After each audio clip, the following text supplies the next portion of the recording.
Your school never taught you how to get rich. It taught you how to obey, and that was never an accident. Look closely at the system. The bells tell you when to start, and the bells tell you when to stop. You raise your hand for permission to speak. You ask for permission to leave. You memorize dates you never question, and you solve problems with one correct answer. You are graded on compliance, not creativity. This is not a bug in the system. It is the feature they designed.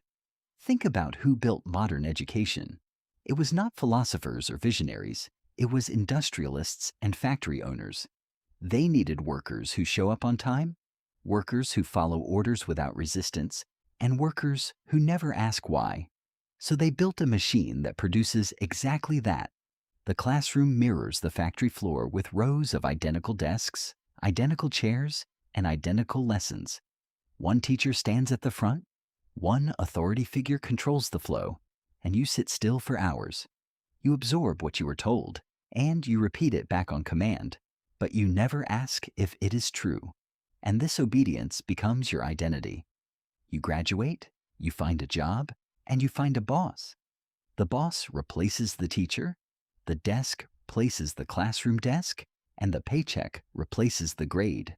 Same structure, same obedience, and same silence. Now here is the uncomfortable truth. Wealth does not come from obedience. Wealth comes from taking intelligent risks. Wealth comes from questioning the rules. And wealth comes from building, not following. The wealthiest people on earth broke the mold. They dropped out or thought differently. They rejected the conveyor belt, and they refused to be stamped into a shape. The system punished them for it, not because they were wrong, but because they threatened the machine. Let me ask you a direct question. When was the last time you questioned authority? When was the last time you challenged a rule? When was the last time you said no? If you cannot remember, you are still in the factory. Your mind is still on the assembly line, and that is exactly where they want you. But you can break out, and step 1 is awareness. Step 2 is unlearning, and step 3 is rewriting your own rules. Start with your morning routine.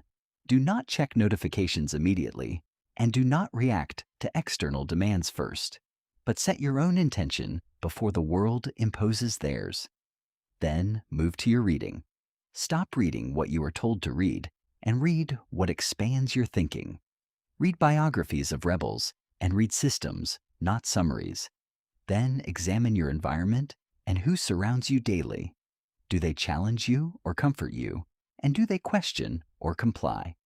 Obedience is contagious, so is rebellion. So choose your circle wisely. Now look at your career. Are you building a skill or holding a position? And is your value replaceable or unique?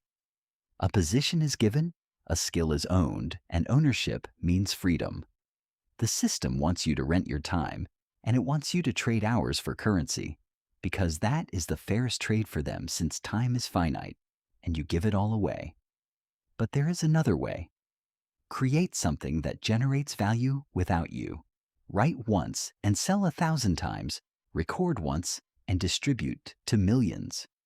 That is the opposite of obedience. That is leverage. And leverage is the wealth engine.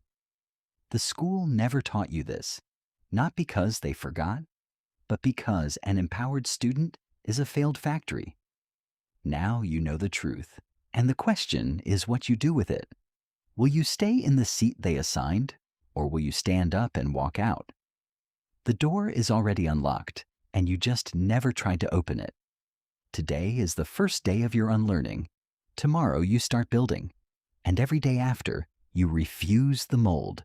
Obedience kept you safe, but safety is not success. Safety is the slowest form of death. Wake up, question everything, and start now.